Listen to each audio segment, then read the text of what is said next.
আদি, এভাবে আর কতদিন? তুমি কি ভাবলে ফাইনালি কিছু বলো। আচ্ছা, আমাকে কেন প্রশ্ন করছো? তুমি তোমার ভাবনাটা বলো শুনি। আমি তো কোনো কুল কিনারা করতে পারছি না, যতই ভাবছি সব কিছু গুলিয়ে যাচ্ছে। শোনো, আমার মনে হয় কি, আমরা আসলে একটু বেশি ভেবে ভেবে পুরো বিষয়টাকে একটু গুলিয়ে ফেলছি। এখন প্রেম যখন করেছি, একসাথে বিয়ে করে ঘর বাঁধবো যখন ঠিক করে ফেলেছি, তখন চলো না বিয়েটা করে ফেলি, তারপর আমি যা হওয়ার হবে। না না, যা হবার তা হবে, আমি এসবের মধ্যে নেই। আমি প্রথম দিন থেকে জীবনের শেষ মুহূর্ত পর্যন্ত একটা পরিপূর্ণ সুখী জীবন চাই। আচ্ছা, সেই নিশ্চয়তা তো আমি তোমাকে দিয়েছি নাকি? আচ্ছা আদনান, তুমি আমার ফ্রেন্ড নাদিরাকে চিনতে না? নাদিরা মানে? ওই যে আমার স্কুল ফ্রেন্ড। ও আচ্ছা আচ্ছা, ওই যে একজন আর্টিস্টের সাথে অ্যাফেয়ার ছিল। কি হয়েছে? দীর্ঘ 11 বছর ও ছেলেটার সাথে প্রেম করলো। ওদের বাবা এখনো মেনে নেয়নি ওদের বিষয়টা। তারপর তো ওরা কোর্ট ম্যারেজ করলো। কিন্তু আশ্চর্যের ব্যাপারটা কি জানো, ওদের সম্পর্কটা টিকলো শুধুমাত্র 1 মাস 9 দিন। তারপর থেকে দাম্পত্য কলহ, ব্যাস, তারপর তো ডিভোর্স। কি বলছো? মাই গড, তুমি তো ওটা আমাকে আগে বলনি। আমিও তো আগে জানতাম না। গতকাল আমাদের একটা ফ্রেন্ডের সাথে দেখা হয়েছিল, ওর কাছেই শুনলাম। আদনান, আমি কি সাধে বিয়ে নিয়ে এত ভয় পাচ্ছি? আমি এমন জীবন চাই না।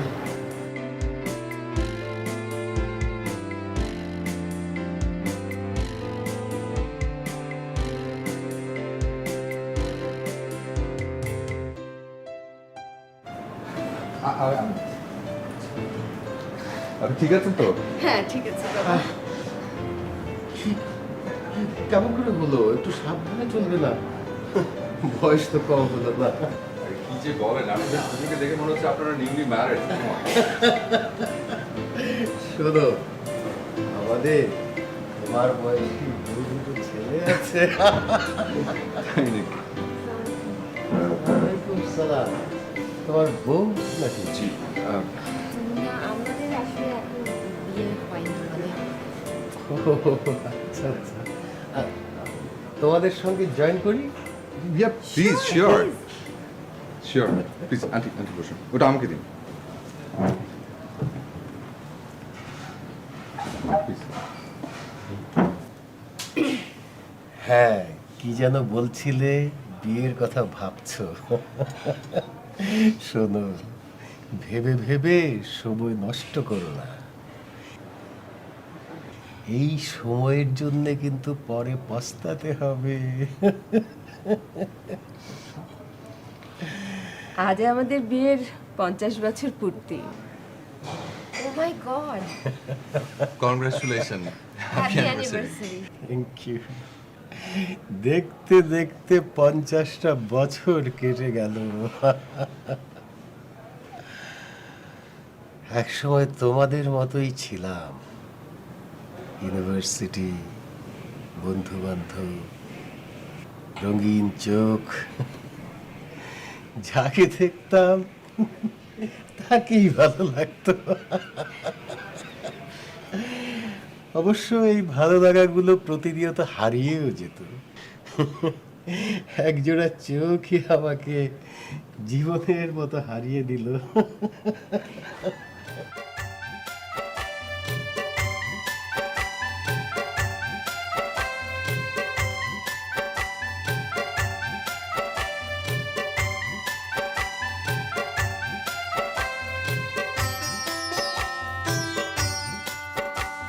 না, এই পরীক্ষা পরীক্ষা পরীক্ষা পরীক্ষার পরীক্ষা আমার আর ভালো লাগছে না রে।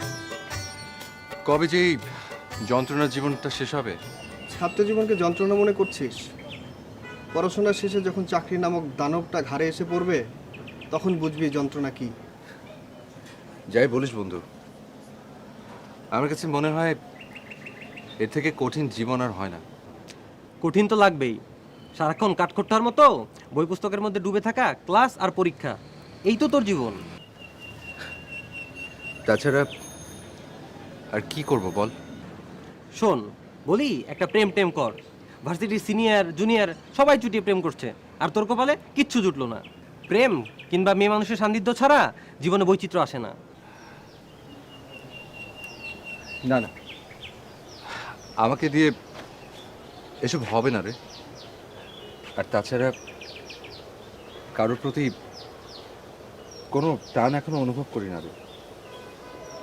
আর শুধুমাত্র সময় কাটানোর জন্য না না, আমাকে দিয়ে এসব হবে না রে।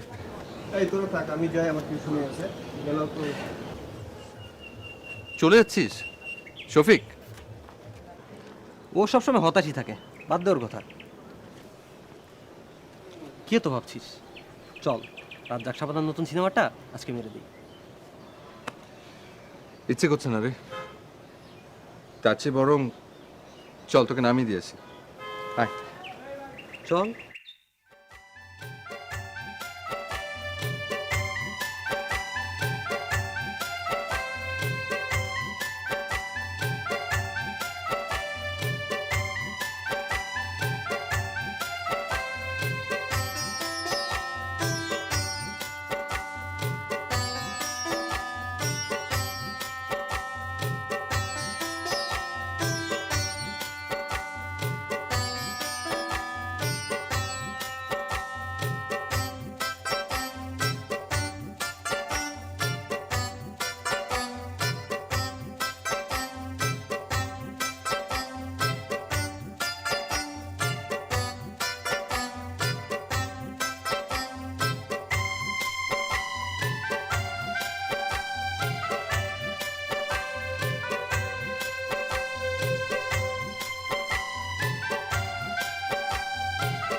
এই যে, আমাকে বলছেন? জি, আপনি আমার পিছু নিয়েছেন কেন? ইয়ে না মানে, কাল আপনি ওভাবে হাসছেন কেন? আপনি যেভাবে পড়ে গিয়েছিলেন সেটা দেখে হাসিটা আটকে রাখতে পারিনি। এই যে আপনি তো আবারও হাসছেন। কি করব, কালকের কথাটা আবার মনে পড়ে গেল তো তাই। আমার কি দোষ? আপনাকে দেখতে গিয়েই তো। আমাকে দেখতে গিয়ে মানে কি বলতে চাইছেন আপনি? না না, মানে দোষ আমারও ছিল, কিন্তু আপনার ওভাবে হাসছিলেন, তাকিয়ে থাকতে থাকতে। এ মা, আপনি তো দেখছি ভালোই ব্যথা পেয়েছেন। না না, আমি আমি ঠিক আছি। কি করব বলুন, আমার হাসি দেখে কেউ অ্যাক্সিডেন্ট করবে তা তো আমি ভাবতেই পারিনি। এই যে আবারও হাসছেন, না জানি কোথায় না কোথায় কেনেক অ্যাক্সিডেন্ট করে ফেলে। আপনি তো বেশ মজা করে কথা বলতে পারেন। আমার বন্ধুরা তাই বলে। আমি আইন পড়ছি, 4th ইয়ার। আমার নাম আদনান। আমি সমাজ কল্যাণ বিভাগে আছি, 3য় বর্ষ। আমি এখন যাই, দেরি হয়ে যাচ্ছে। নামটা বলে গেলেন না যে? আপনি চাইলে কিন্তু আপনাকে পৌঁছে দিতে পারি।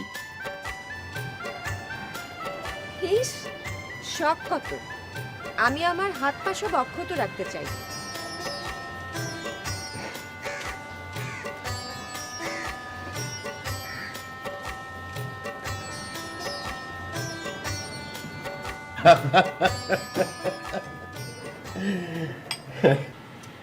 তারপর মানে এত সহজেই প্রেম হয়ে গেল?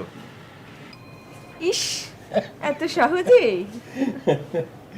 শোনো, তখন শুনতাম চাকরি খোঁজার জন্য মানুষের জুতোর সোল ক্ষয় হয়ে যায়, কিন্তু আমার নায়িকার পেছনে ঘুরতে ঘুরতে জুতোর সোল ক্ষয় হতে লাগলো। কারণ ওই যে বললাম, চোখের মায়ায় পড়ে গিয়েছিলাম। ওর ধরনটা ঠিক আমি বুঝতে পারতাম না। কখনো মনে হতো খুব সহজ, বন্ধুর মতো, আবার কখনো মনে হতো খুব কঠিন, একদম চেনেই না। পাগলের মতো একটা বছর ওর পিছে ঘুরেছি, একেবারে ঘোর লেগে গিয়েছিল। কিন্তু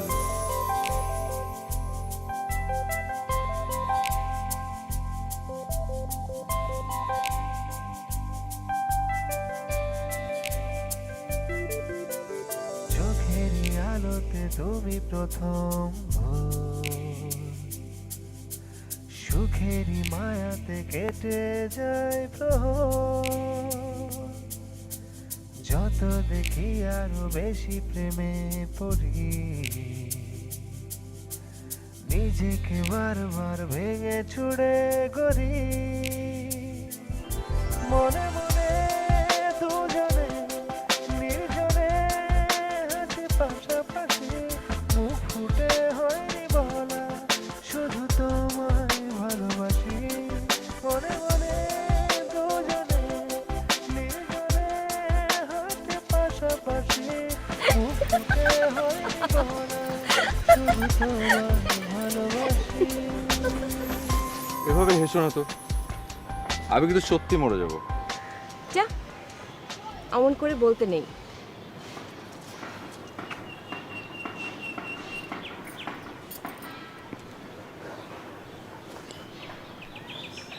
রূপা, তুমি কি সত্যি আমাকে ভালোবাসো না? একটু বোঝো না আমাকে? সামনে সামনে আমার ফাইনাল পরীক্ষা, অথচ লেখাপড়ার কিছুই মাথায় ঢুকছে না। সারাক্ষণ আমার মাথার ভেতর শুধু তুমি আর তুমি।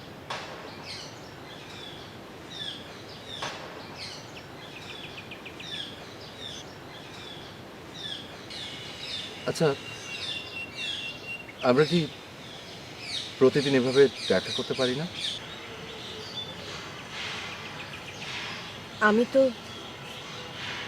আমি তো চাইলেও সব কিছু করতে পারি না। আপনি যদি আমার পরিবারের সঙ্গে একটু কথা বলতেন। আর ওটাই ছিল আমাদের জীবনে কাছাকাছি থাকার প্রথম কোনো দিন। হ্যাঁ, আর ওটাই ছিল আমাদের জীবনের আরো একটা বছর ধ্বংস হওয়ার কারণ। কেন বলুন তো? সেদিন আমাদের দুজনকে একজন একসঙ্গে দেখে ফেলে, যে কিনা পরে গিয়ে ওর বাবার কাছে বিষয়টা বলে দেয়। ওর বাবা তখন শহরের খুব নামি দামি ব্যারিস্টার। তিনি সব জায়গায় যাওয়া বন্ধ করে দিলেন, একেবারে বন্দি করে ফেললেন ঘরের মধ্যে। দীর্ঘ একটা বছর আমি তাকে না দেখে পাগলের মতো হয়ে গিয়েছিলাম। প্রতিদিন ওদের বাড়ির সামনে গিয়ে দাঁড়িয়ে থাকতাম, ওকে একটিবার দেখার জন্য। একসময় আমার মনে হলো ওকে পাওয়ার জন্যে এই পথটা বোধহয় সঠিক নয়। আমি উপলব্ধি করলাম ওকে পেতে হলে ওর বাবার কাছে নিজের যোগ্যতা প্রমাণ করতে হবে। এর মধ্যে আমার রেজাল্ট হলো, খুব ভালো রেজাল্ট করলাম, বড় একজন অ্যাডভোকেট হলাম। ব্যারিস্টারি করার জন্যে লন্ডনের একটা বড় ইউনিভার্সিটি থেকে স্কলারশিপও পেয়ে গেলাম। মনে হলো সব কিছু হচ্ছে এত দ্রুত, তার কারণ বোধহয় আমার প্রেমিকাকে পাওয়ার প্রত্যাশা। একসময় ব্যারিস্টার হলাম। আমার পরিবারের পক্ষ থেকে ওদের কাছে প্রস্তাব নিয়ে যাওয়া হলো। কোনো রকম দ্বিধাদ্বন্দ্ব ছাড়াই তারা আমাকে পছন্দ করলেন। 1 মাসের মাথায় আমাদের বিয়ে হয়ে গেল। ওর পড়াশোনা চালিয়ে যাওয়ার জন্যে ওকে রেখেই আবার আমি লন্ডনে পাড়ি জমালাম। অবশ্য ওর পড়াশোনা শেষ করে সেও আমার সঙ্গে লন্ডনে এসে যোগ দিল। এভাবে কেটে গেল 6টি বছর। এরপর ফিরে আসলাম। সে যে কি টিপিক্যাল লাইফ! এইভাবেই সুখে দুঃখে আমাদের সংসার চলছে।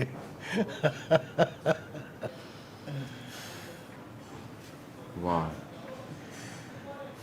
মনে হচ্ছিল স্বপ্ন দেখছিলাম। আঙ্কেল, সত্যি সত্যি এত মধুর জীবন হওয়া সম্ভব? কেন সম্ভব নয়? প্রত্যেকেই তার নিজের জীবনের ড্রাইভার। সে যেভাবে চালাবে সেভাবেই তো চলবে। আচ্ছা আঙ্কেল, সংসার জীবনের সব থেকে বিরক্তিকর জিনিস কোনটা? ওর কাছে তো বাজার করাটা। সত্যি তাই। তুমি যত বড়ই লাট বাহাদুর হও না কেন, বাজার তোমাকে করতেই হবে। সেজন্যই জানো, জীবনের অর্ধেকটা সময় রেস্টুরেন্টে খেয়ে কাটিয়ে দিলাম। যাই বলো না কেন, ভেবে ভেবে সময় নষ্ট করো না। এই সময়টার জন্য কিন্তু পরে আফসোস করতে হবে, বলে দিলাম।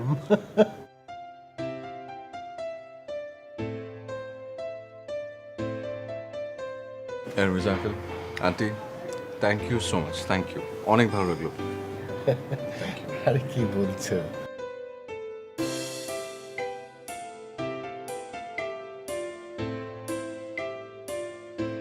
কি অদ্ভুত সুন্দর ছিল ওদের সময়টা, এখনো তাই। একটা পরিপূর্ণ ভালোবাসা আর সুখের জীবন। কিন্তু সবার জীবনে কেমন হয়? আমার মনে হয় চেষ্টা, একাগ্রতা, ভালোবাসা এগুলো থাকলে যে কোনো কিছু জয় করা সম্ভব। তা ঠিক আছে, কিন্তু তুমি নিজেই যখন কনফিউজড হয়ে যাও তখন? তুমি আমাকে সত্যি করে বলো তো, তুমি আমাকে অনেক ভালোবাসো?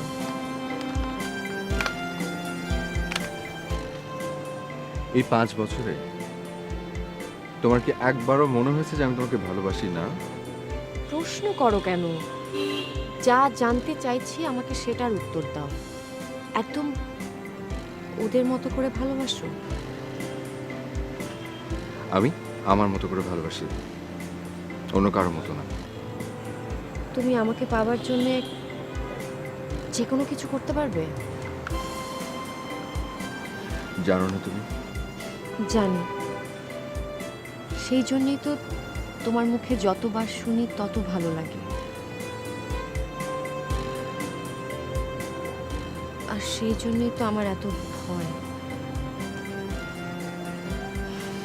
শোনো, আমার না দমটা একদম বন্ধ হয়ে আসছে। চলো না আমরা ঢাকার বাইরে দূরে কোথাও যাই, এই জঞ্জাল থেকে দূরে কোথাও, শান্ত কোথাও। আমিও তাই ভাবছিলাম। আসলে কেমন যেন দম বন্ধ বন্ধ লাগছে না? চল।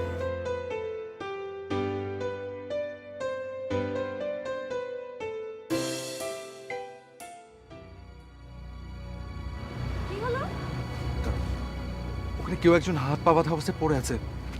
হ্যাঁ, একটা একটা মেয়ে। প্লিজ প্লিজ, তুমি যেও না ওদিকে। আমার মনে হচ্ছে এটা কোনো ট্র্যাপ, ছিনতাইকারীদের ট্র্যাপ। আই এম শিওর যে ওদের লোকজন আশেপাশে আছে। তুমি যেও না। কিন্তু একটা মানুষকে এরকম বিপদের মধ্যে ফেলে চলে যাওয়াটা কি উচিত হবে বলো? আমি যাই একটু দেখি, তারপর দেখা যাবে যা হওয়ার। শোনো,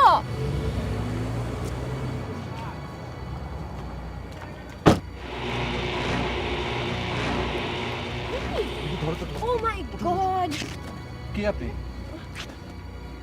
আপনি আপনি কে? কথা বলবে কি করে? ওর তো মুখ স্কচ টেপ দিয়ে আটকানো। খুলে দাও। তাই তো। ভাইয়া আমাকে বাঁচান, আমার চোখের বাঁধনটা খুলে দিন না ভাইয়া, প্লিজ ভাইয়া। ভাইয়া আমার হাত পায়ের বাঁধন খুলে দিন, ওরা আমাকে মেরে ফেলবে ভাইয়া। আচ্ছা, আমাকে বাঁচান প্লিজ, আমাকে বাঁচান। দেখি, ধরো তো, ধরো। আপনি উঠুন, আপনি উঠুন, চলুন তো দেখি, চলুন।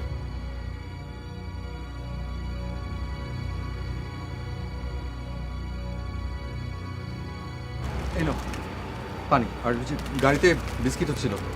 আচ্ছা, আপনি প্লিজ একটু একটু পানি খান।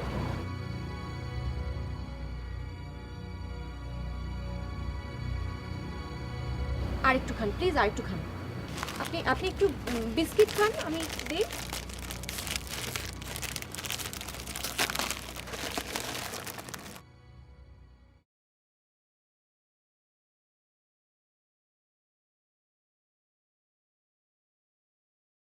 আচ্ছা, আপনার আপনার এরকম অবস্থা কিভাবে হলো? প্লিজ চুপ করে থাকবেন না। মানে আপনি যদি না বলেন আমরা কিভাবে আপনাকে হেল্প করব? আপনি বলেন, আপনি বলেন, আপনার বাসা কোথায়? মানে কি আপনি বাসায় যেতে চান না কি? মানে আমি তো কিছু বুঝতে পারছি না আসলে কি করবো তাহলে। আমার husband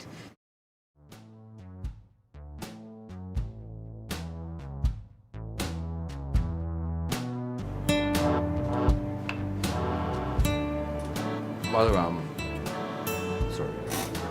I'm Roma. Romel is there. Hi. Hi, Nancy মহাজন।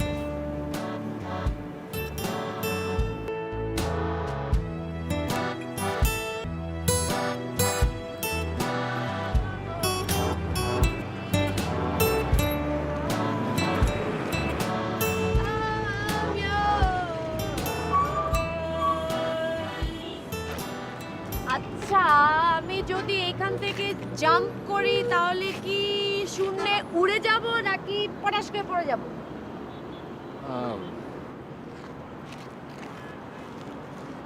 আমার মনে হয় তুমি এখান থেকে পড়বে না, ঝুলে থাকবে।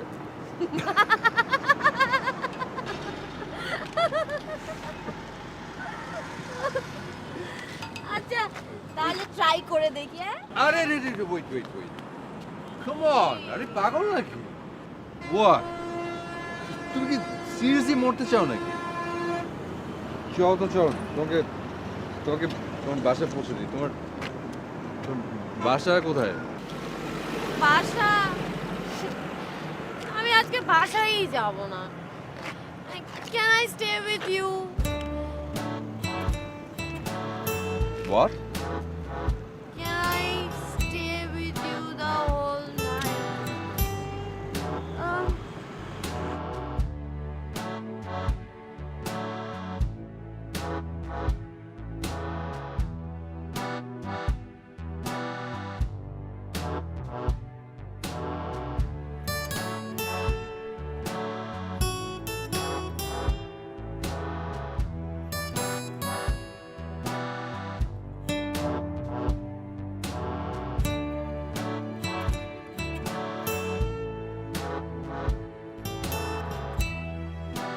মর্নিং। God. আমি কোথায়? Who are you? Come on, Nancy. It's me, Romel. তুমি কি সব ভুলে গেছো? Last night, nightclub, drinks. মনে পড়েছে, তুমি রোমেল। বিশ্বাস করুন, একটা মেয়ে হিসেবে এটা আমার লাইফের সবচেয়ে বাজে এক্সপিরিয়েন্স ছিল। আমি এমন ছিলাম না, কিন্তু কিন্তু পারিবারিক ফ্রাস্ট্রেশনের কারণে আমার কিছু বাজে বন্ধু জুটে যায় খুব সহজে। আমি রেগুলার বাইরে যেতে শুরু করি, কিন্তু হঠাৎ করে যখন রোমেলের দেখা পেলাম, কি যে হলো আমার। পারিবারিক ফ্রাস্ট্রেশন মানে? আমার ভাই বোন কেউ নেই, আমি একা। আমার বাবা অনেক বড় ব্যবসায়ী ছিলেন। আমার যখন 11 বছর বয়স, আমার বাবা মারা যায় একটা রোড অ্যাক্সিডেন্টে। এরপর থেকে ছোট চাচার সংসারে আমি মানুষ হই প্রচন্ড ভিত্ত বৈভবে, অযত্নে, অবহেলা। একটা সময় আমি বুঝতে পারি আমার সম্পত্তির জন্য চাচা আমাকে আশ্রয় দিয়েছিল। অনেক চালাকি করেও যখন সম্পত্তি হাতিয়ে নিতে না পারলো, তখন তার হাত পাগল ছেলের সাথে ওর বিয়ে দেওয়ার জন্য উঠে পড়া হলো।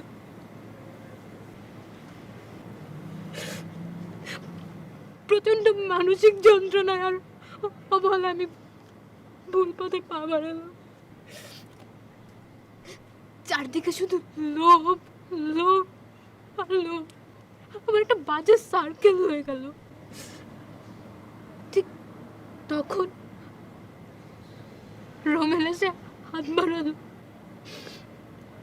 কয়েক মাস রিলেশন কন্টিনিউ করার পর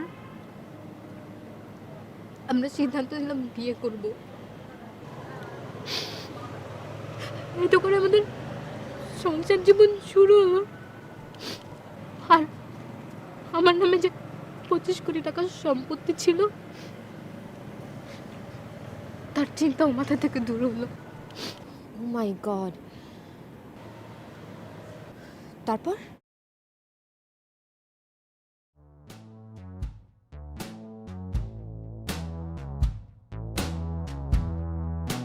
যাই হোক, বিয়ের ঝামেলা শেষ। এখন থেকে তোমার সমস্ত দায়িত্ব হচ্ছে আমার। সব কিছু, যেমন ধরো তোমার প্রপার্টিস যা আছে, গুলশান, বাড়ি ভাড়া, মানে এই ধরনের হাবিজাবি যত ঝামেলা, সব দায়িত্ব এখন থেকে আমার। তুমি এখন থেকে জাস্ট রিল্যাক্স করবে। Okay baby? জানো রোমেল, আমি না কালকেও ভাবতে পারিনি আমি কখনো নর্মাল ভাবে লাইফ লিড করতে পারবো। It just gave me a new life. কিন্তু বেবি, ওই কিছু কাগজপত্রে তোমার সাইন লাগবে, মানে পাওয়ার অফ অ্যাটর্নিটা আমার নামে করতে হবে, তো নাহলে মুভ করবো কি করে? ওকে, দ্যাটস নট আ প্রবলেম।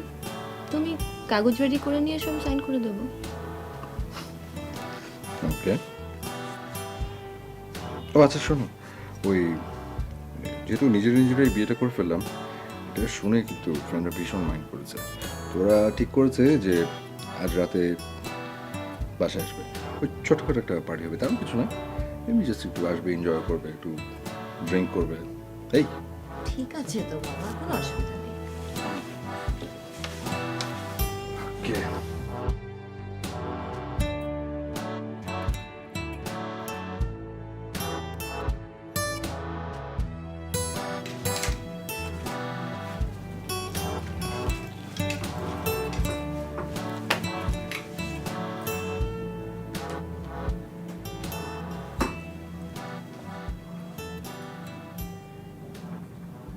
হ্যাঁ মিস্টার শরীফ, আচ্ছা সব কিছু ঠিক আছে তো? আচ্ছা দাঁড়ান দাঁড়ান দাঁড়ান, গুলশান বাড়ি ধরায় 2টা বাড়ি, 17 কোটি। তারপর মালিবাগে 300 একটা একতলা মার্কেট, 3 কোটি। মোহাম্মদপুরের বসিলায় 30 কাঠার বাউন্ডারি দেওয়া প্লট, 2.5 কোটি। আর গ্রিন রোডে একটা ফ্ল্যাট, 1.5 কোটি। এই মোট 24 কোটি টাকার প্রপার্টিজ। ঠিক আছে, আপনি কাগজপত্র সব রেডি করে ফেলেন। Okay okay, by.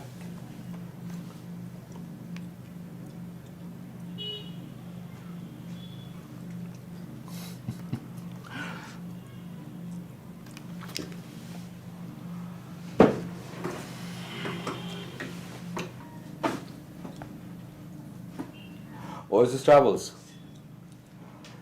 Dhaka to New York, একটা first class one way ticket, 22 তারিখ।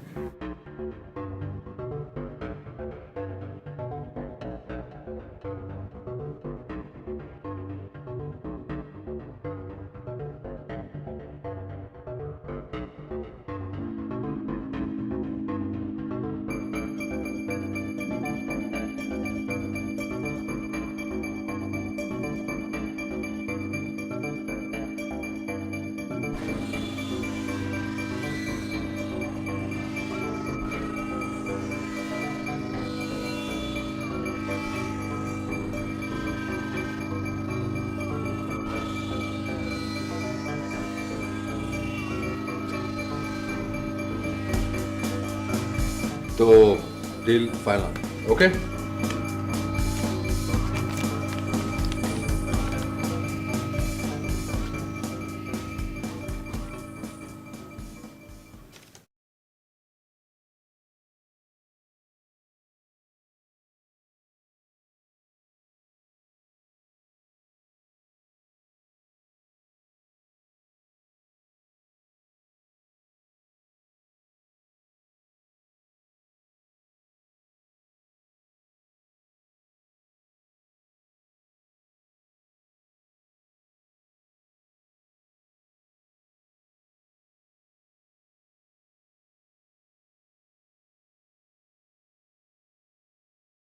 ওঠো না, আর কত ঘুমাবে?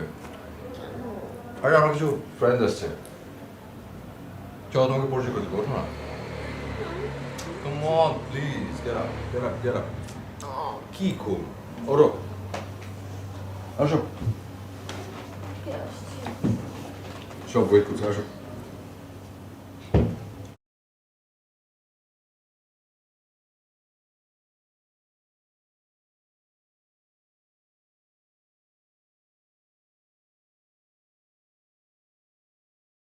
আজল ভাই, আমার ওয়াইফ।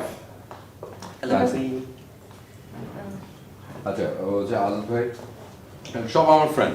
বসো না, বসো। ভাই বসুন, আপনাদের বিয়েটা সেলিব্রেট করতে আসলাম।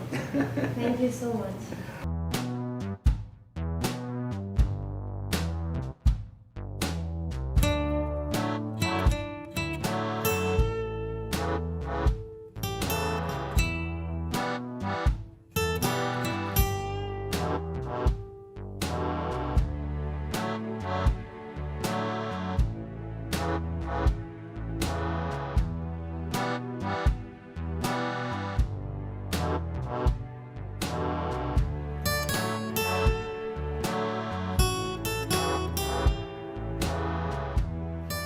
ঠিক বলেছো, আর তুমি না রেস্ট নাও, ট্রাই টু স্লিপ, ওকে?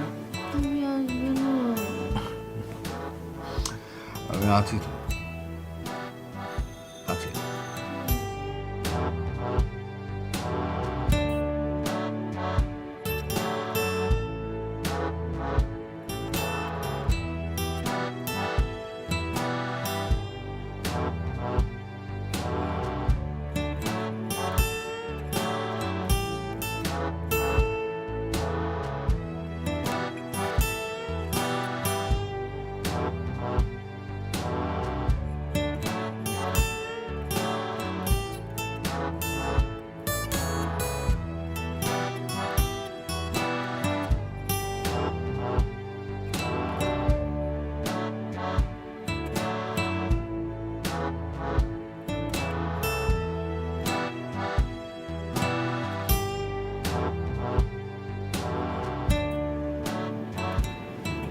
মানুষের জীবনে কত কিছুই না ঘটে, তাই না?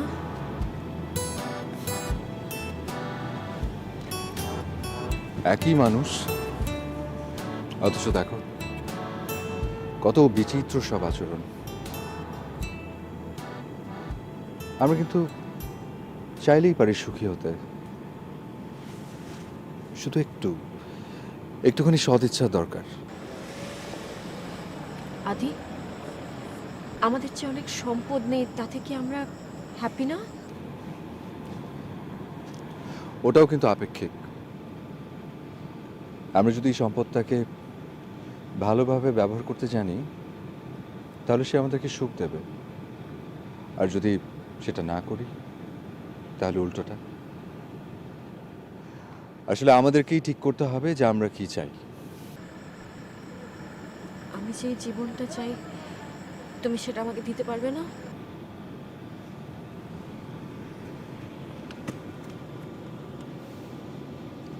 পারবো।